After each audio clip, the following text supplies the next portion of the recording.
Yesterday evening, during Professor Sifo's lecture, I realized that my paper may be one of the answers why tragedy and democracy appeared at the same moment, and it's strongly connected with the idea of contradiction, with a contradiction, but with the question how to deal with a contradiction which appears, not to how to contemplate them, as many of critics suggest, but what to do in the reality in which contradiction appears.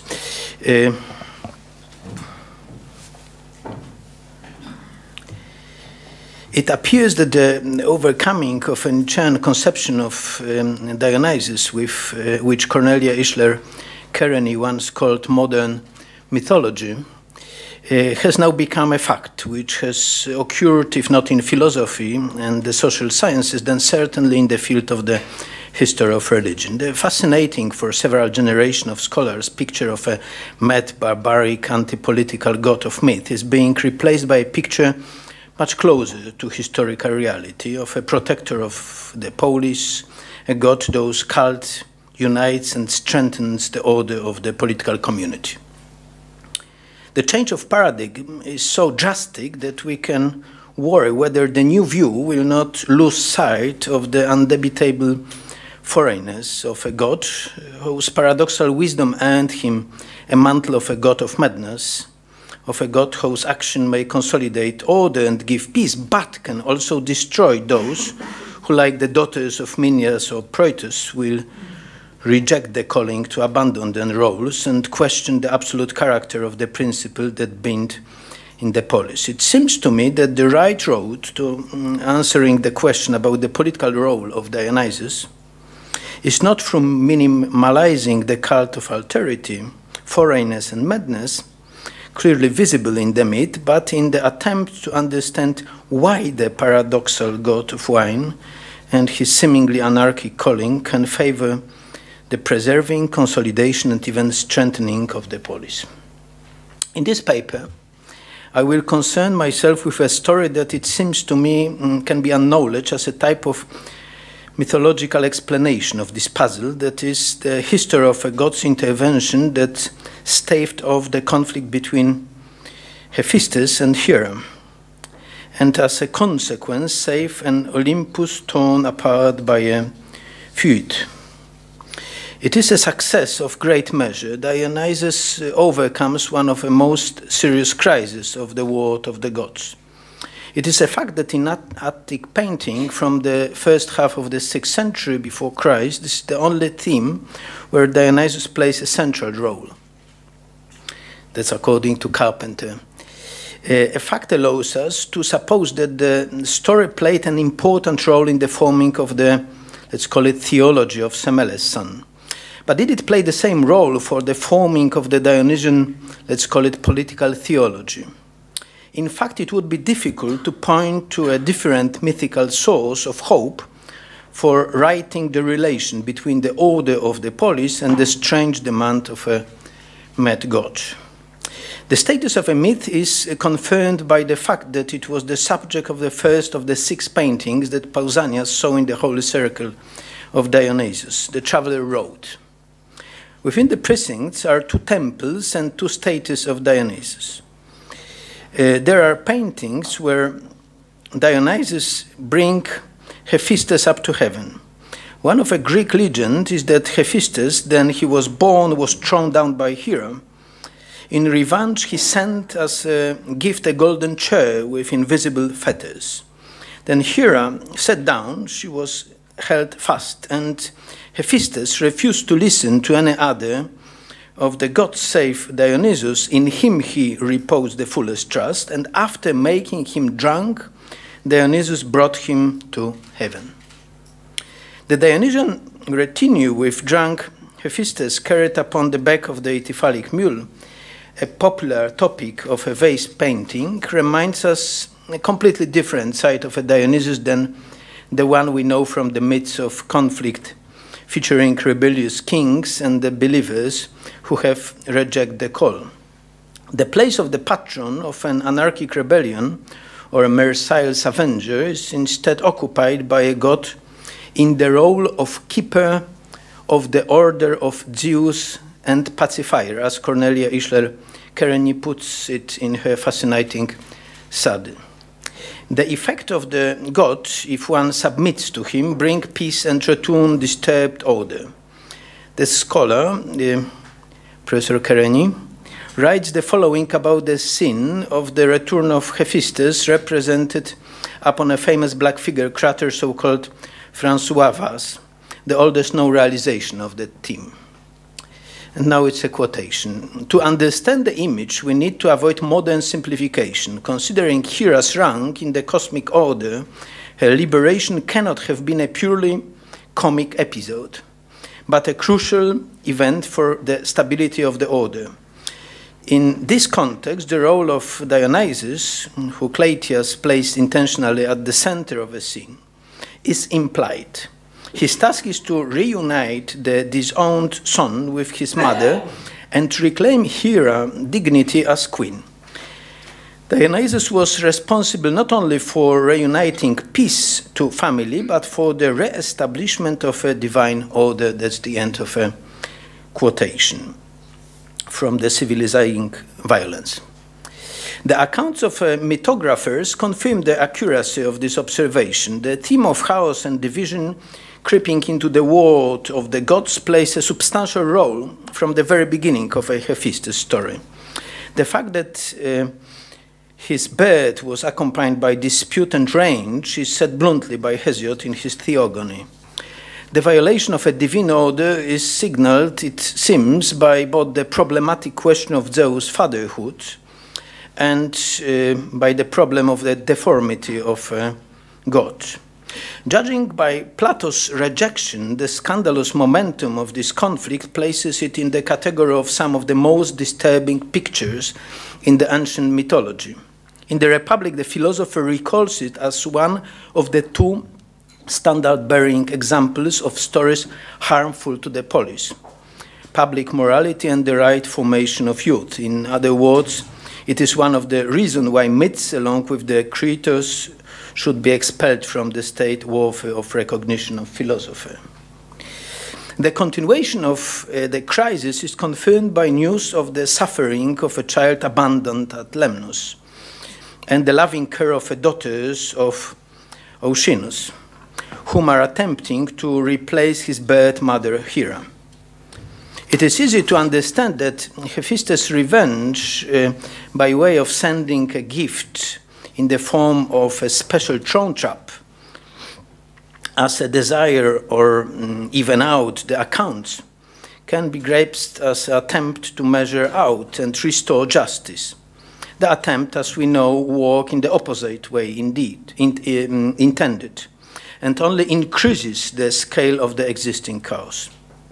Justice can be measured, but it cannot be restored. The scale of ecstasis, the depth of the split dividing him and the house of the gods, is illustrated by a scene in which Hephaestus not only refuses to release of Hera, thereby going against her royal dignity, but also rejects the sacred, in the eyes of a Greek, obligation of a son towards his parents.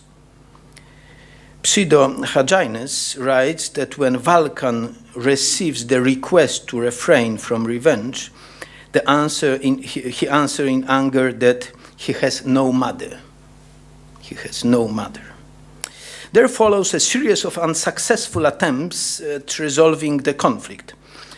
This stage, let us call it pre-Dionysian, moves toward restoring order through the restoration of the Olympian arche, understood as power and principle together, thus essentially toward the one-sided capitulation of Hephaestus. The failure of this approach seems very eloquent because it demonstrates an erroneous definition of the goal and the inadequacy of the methods for solving such a conflict as this.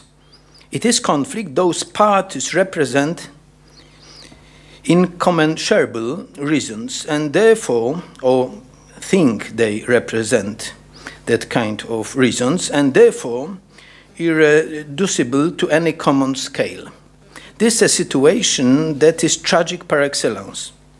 where on the one side we have the pain of a harmed child, and on the other, the drama of anarchy. On the one, the scandal of injustice, and on the other, the disobedience.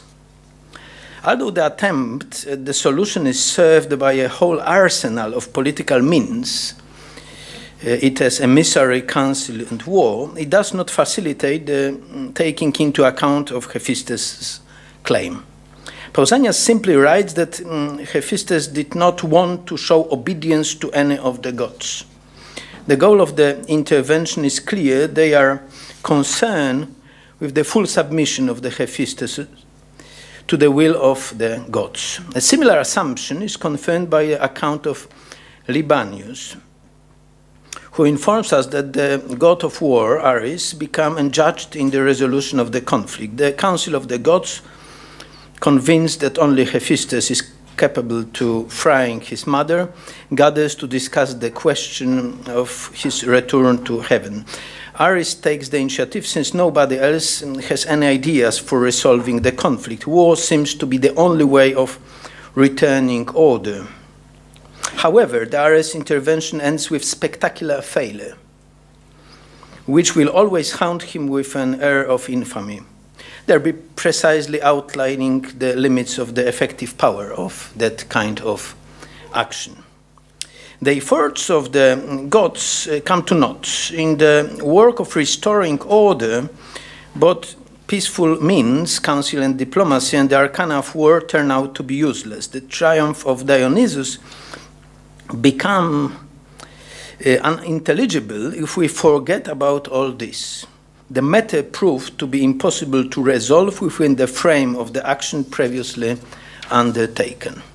Only Dionysus, who gets the grief-stricken god drunk, succeeds in averting the crisis, that is by bringing Hephaestus from Lemnos to Olympus and leading him to reconcile with his mother. How does Dionysus achieve that other god could not? We do not know. The accounts of mythographer known to us are extremely restrained. They limit themselves to the lapidary information that the god make him drunk with wine.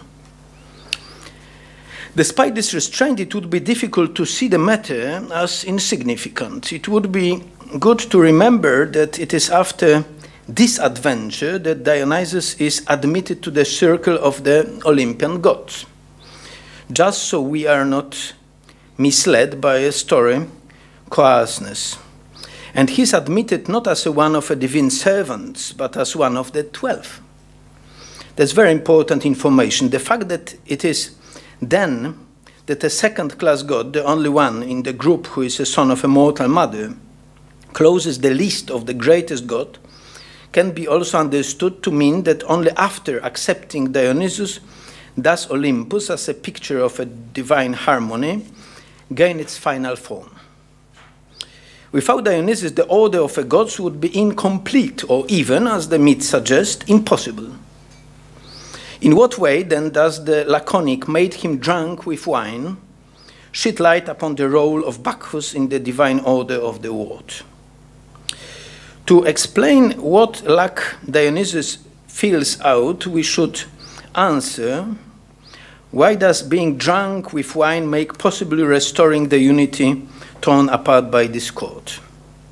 Did Dionysus offer a previously unknown type of order in the manner of Aeschylus' new order of Zeus, some new perspective that permits the harmonization of contradiction of a Hegel kind?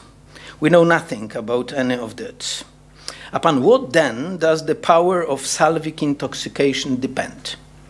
Why and in what sense can drunkenness restore agreement and the tragic discord and bond? If we accept that the coarse and comic rope of the myth express significant meanings, then it's worth to treat this seemingly frivolous history seriously. However, this does not mean recasting the story into the bloodless allegory, but to see where it will take us if we take it seriously, without dismissing beforehand that it says something important about the world of the gods and men not despite of its consciousness, but precisely through it. Since the episode is concerned with the god of wine, then submersion in everyday life should not be surprising. It's true that the mythographers are restrained, but does that mean that they are hiding some mystery? But maybe the thing simply does not require additional explanation, because the story is so obvious and universally known.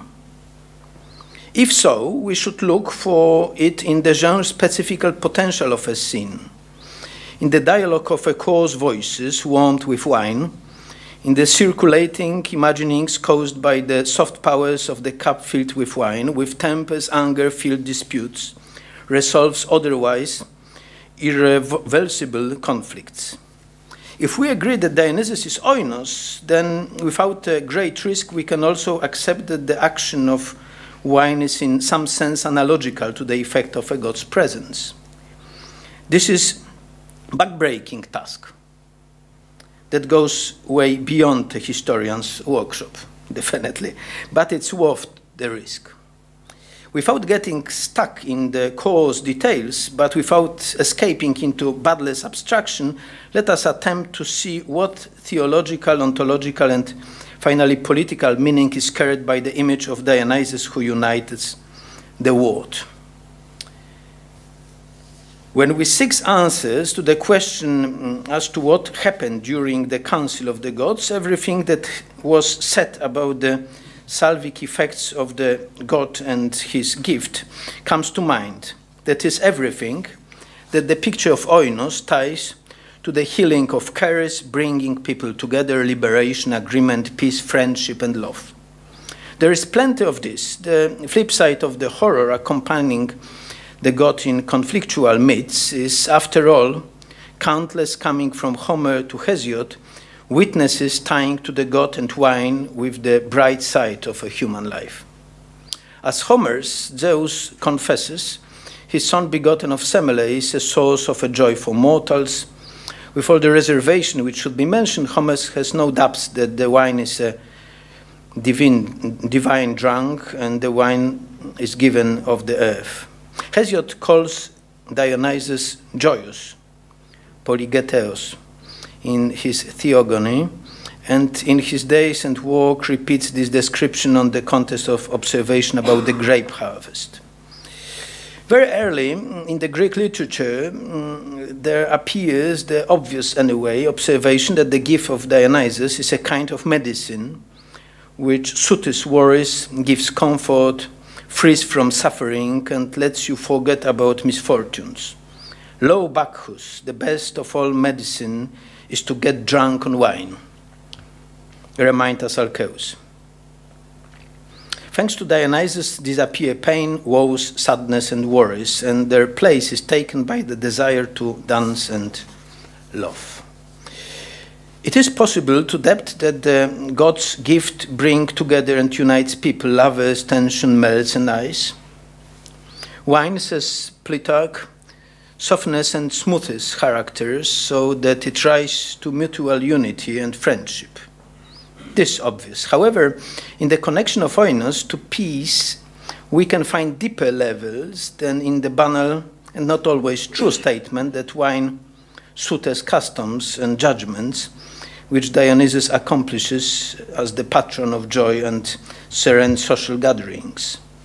The god whose calling, like his gift, ignores social differences, puts in brackets hierarchies and dependencies, the god who questioned the apparently indisputability of the reasons justifying conflicts and wars, get into the fundamental dispute, a dispute about what is reasonable and what wisdom is.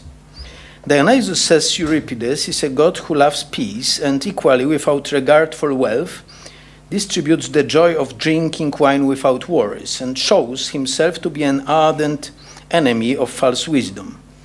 He hates the one who does not care about this, to lead a happy life by day and friendly night, and to keep his wise mind and intellect away from an over-curious man. The sarcasm directed at the over-curious, parisoi sophoi, there lies, it seems to me, in the key to the question of wisdom, which Dionysus recommended to the Thebans in the Bacchae, the same, it seems, wisdom that allowed Dionysus to end the conflict between Hephaestus and Hera. Then what would be the wisdom to which the god calls? The wisdom of being drunk. The history of Hephaestus let us accept that what is reasonable in the Dionysian sense is what leads to the bonding of a word. Not what is marked by the unity of reason, but the unity of a word. The antinomy of rational-irrational in the Dionysian sense of the word correspond to the tension between the whole and the part, between what integrates and what divides.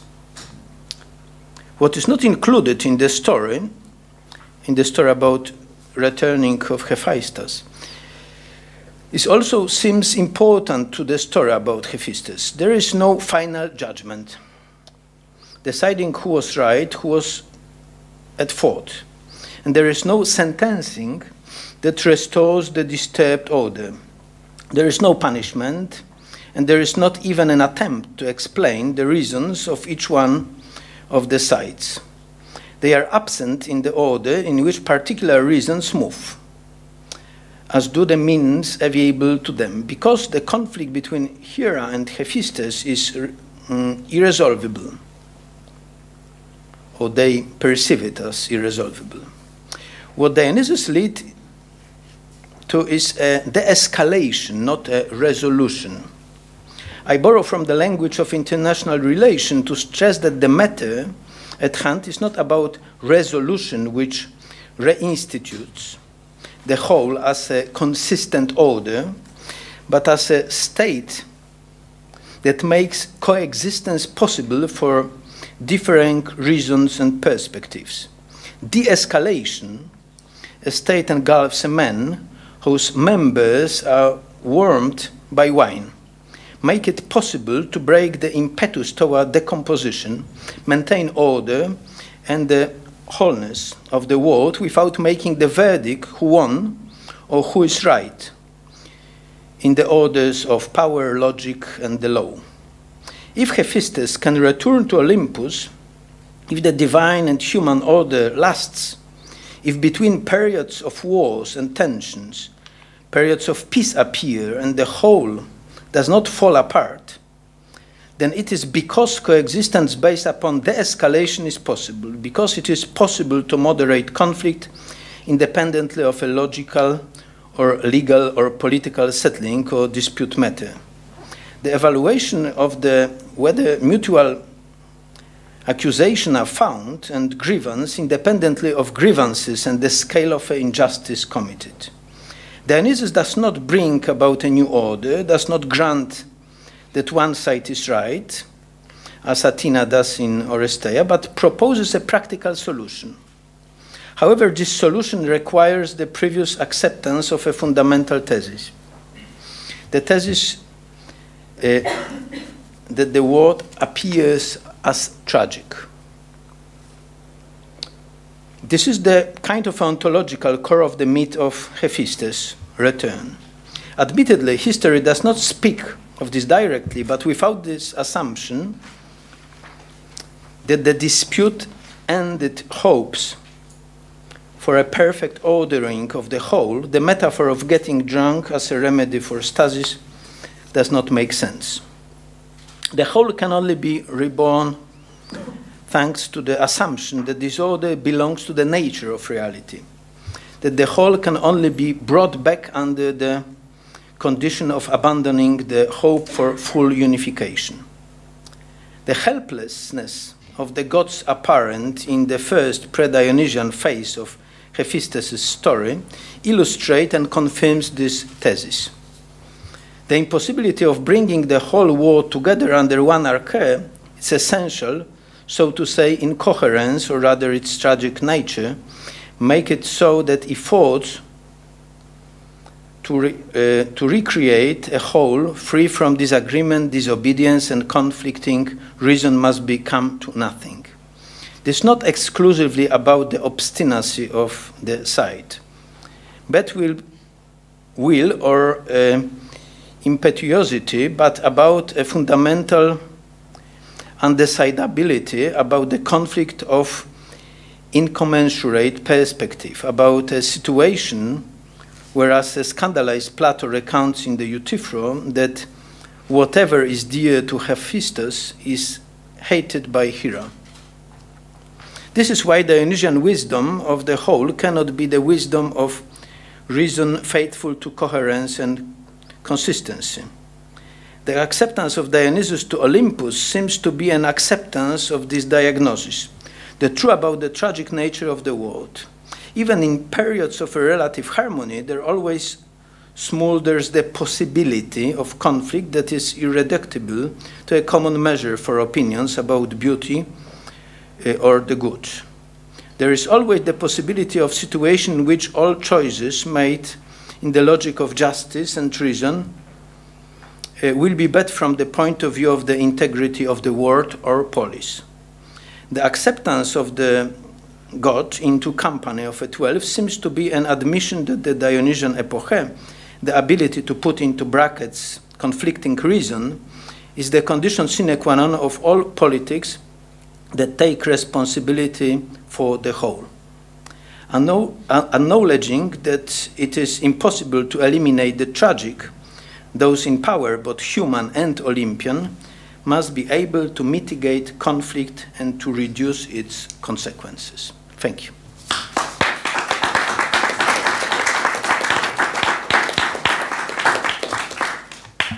Thanks a lot, Professor Karłowicz, for your enlightening conference. Now we open some time for questions on anyone wants to start. Well, personally, if I can ask something about this, I think the crisis of Hephaestus and Dionysus is a key episode for the political relevance of Dionysus, in spite of what Jean-Mer said in 1951, that Dionysus is an apolitical god. This is the clearest instance of political relevance in the reconciliation, the dialogue, of two factions of the city. This has been interpreted also in the Marxist theory as a countryside and urban classes, or there are many theories about even in mythology. I like especially this view of Eliade of how Dionysus represents this breaking of the politics, and for the necessary return. By my interest here is what you mentioned in the last part of your conference about how the city can heal wounds through Dionysus.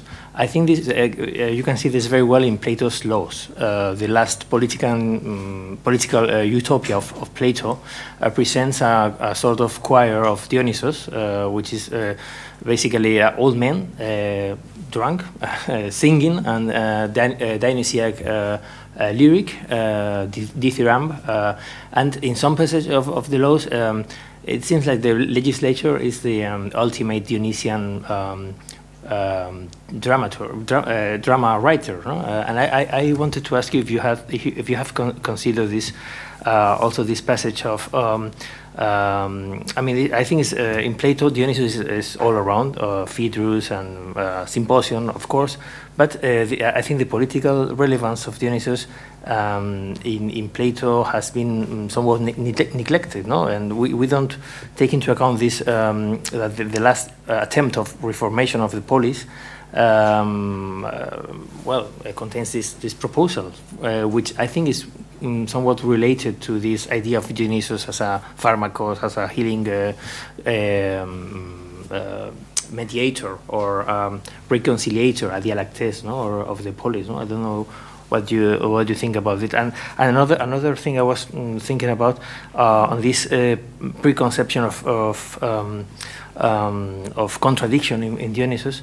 I wonder. I was reading also the list of statements of Professor Seaford, and I was wondering to which extent the idea of Dionysus coming from outside the city. No, this well, in the myth of Hephaestus is there. No, this idea that the very Greeks had, that he was a foreign god. No, and that Nietzsche also had. No, Erwin Rode had this idea of Dionysus being foreign, coming from. All the German scholars from the 19th century thought that it was this mysticism, this kind of ecstatic religion was not Greek, not Indo-European, etc. No? Well, it plays a very important role also in these preconceptions of Dionysus in a way. No, I don't know what you think. Oh, sorry. Well, the first topic, it's a huge subject. It's a huge subject. It's a question of a relation between Plato and Dionysus, and especially in the laws. My feeling that Plato has a fundamental problem with Dionysus, because the acceptance of contradiction in the reality is a border where he can't pass by. So his problem with Dionysus is a problem with something which transcends the logic of a polis and of a thought, and he disaccepts it. My feeling is that what we see in law, it's a way how he's trying to use a power of Dionysus, but as an immanentized god. I mean, that's a power of immanentization. He wants to put Dionysus into the logic, to avoid a risk of a presence of a god who transcended logic. So of course he's less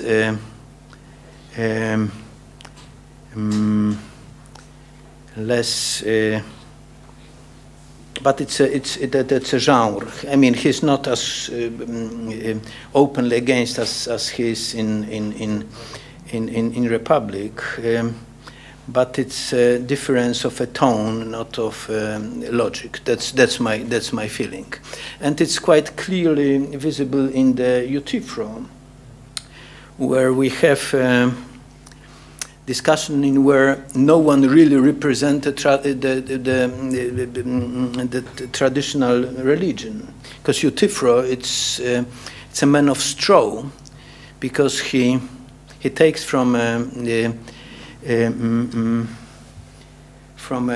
he borrowed the idea of a conflict of gods, but he disagree on the concept that something may be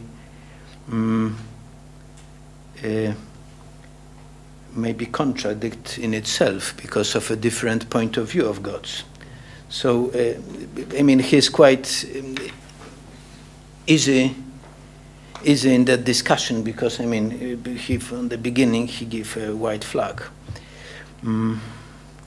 The second question is even bigger topic. But probably that's a blessing that we can't talk about the Dionysus, avoiding that problem what Professor Seaford mentioned on the very beginning on his first comment to Professor Kereni's speech, that that's a question of that very strange situation that Greek created a situation in which a part of a culture was something which signalized that that doesn't belong fully to all the metaphors of citizen and stranger, of gods and human, of a child of a strong contradiction, strongest contradiction possible. Semele and Zeus, Persephone and Zeus, Demeter and Zeus. His field where those contradictions met. And I think he represents a kind of a power of integration of the holiness, of that what is holy, not what's united, but what's everything. I mean, that's a kind of, I think, an essence of the deity, if the answer is. fulfilling your... Professor Sifo. Yeah. Yes, what you say very interestingly puts in my mind the question of the effectiveness of Dionysus as an integrating force in the archaic and classical period, whether that is an idea or whether it is embodied merely in practice. What I mean by that is that, for example, in the early vase paintings of the Return of Hephaestus, quite often there are satyrs in the procession.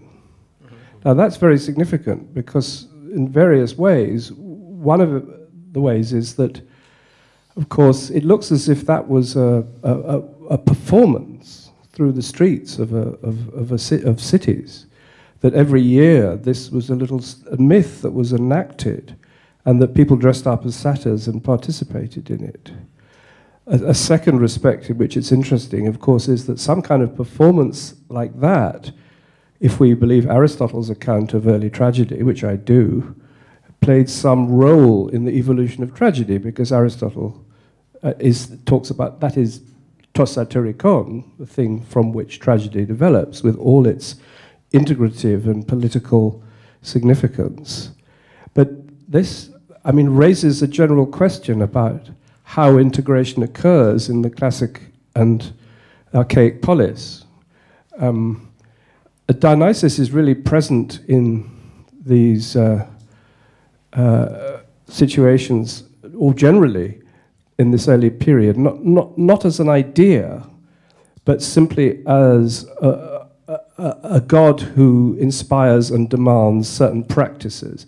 I mean, later, of course, Dionysus does become an idea. For example, in Neoplatonism, Dionysus is an idea. The fall of Dionysus, the dismemberment of Dionysus, becomes a philosophical category, which Plotinus gives us, the fragmentation of the psyche and so on, and its fall to the lower level. So Dionysus eventually becomes a philosophical idea, but in the early period, he's just imagined as this force that inspires practice. And then the question is, how does practice integrate? And one possible answer is that one has to think of a definition of ritual as the enactment of things as they should be, as opposed to the messiness and the disorder of things as they actually are.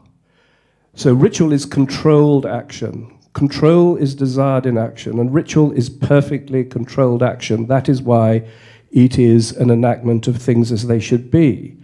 But then the point is that that enactment then reacts back onto everyday life, reacts back onto the messiness of political life and everyday life by maintaining itself in the memory of the participants or the spectators of the action.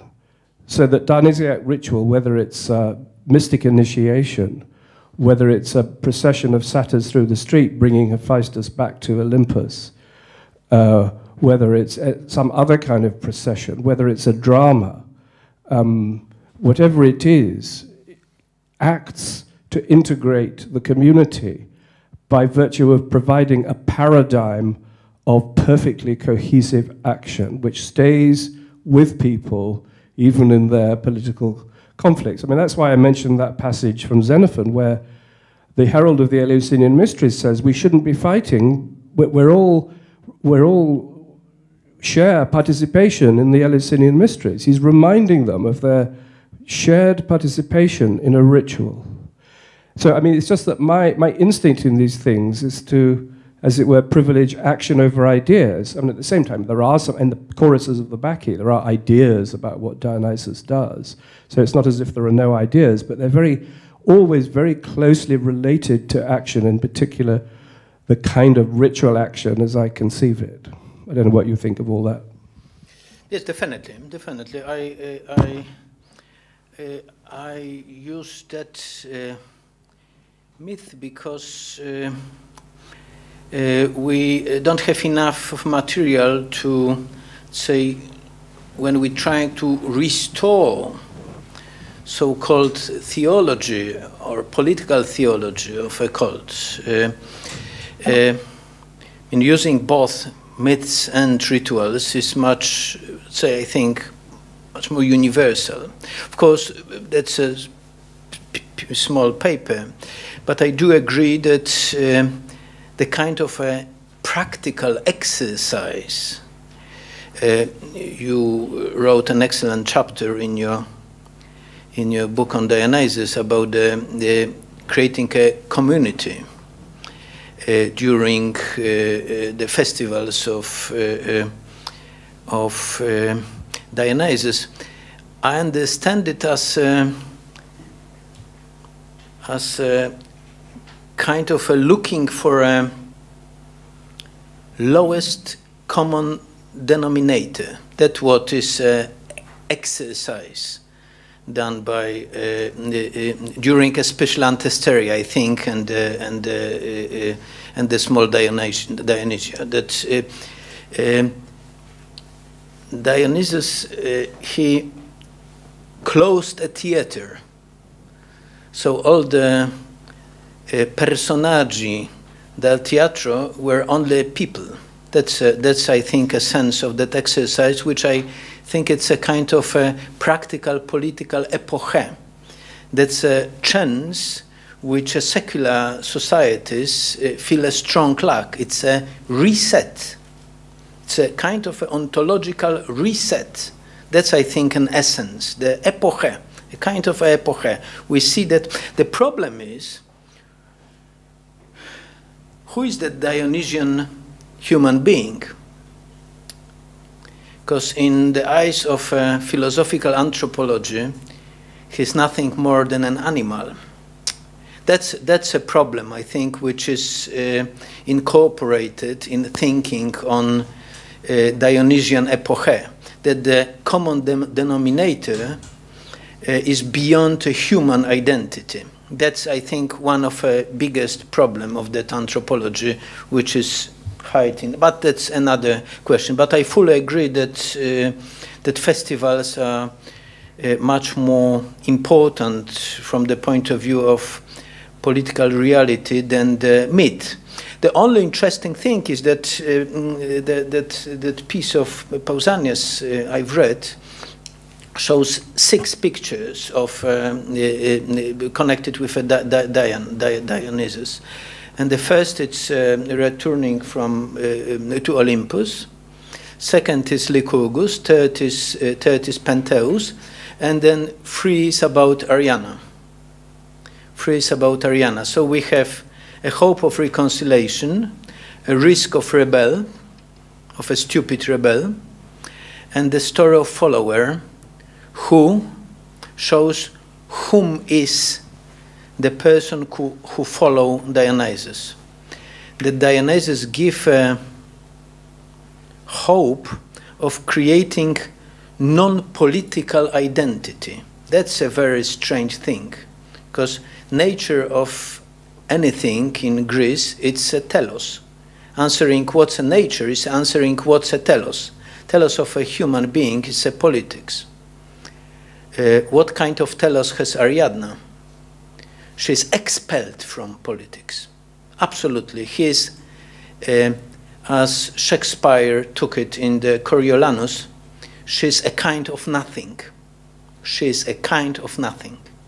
I mean, who would be the identity, who would be a person who is not political?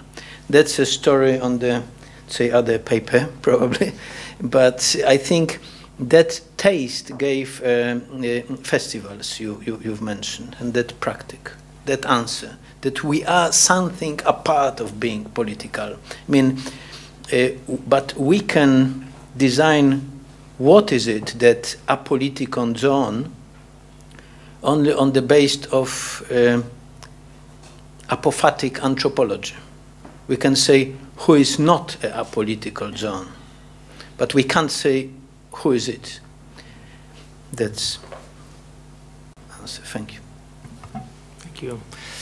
Any other question? So, thanks a lot, Professor Karłowicz, for your contribution, and we move on. I think we have a break now. Thank you.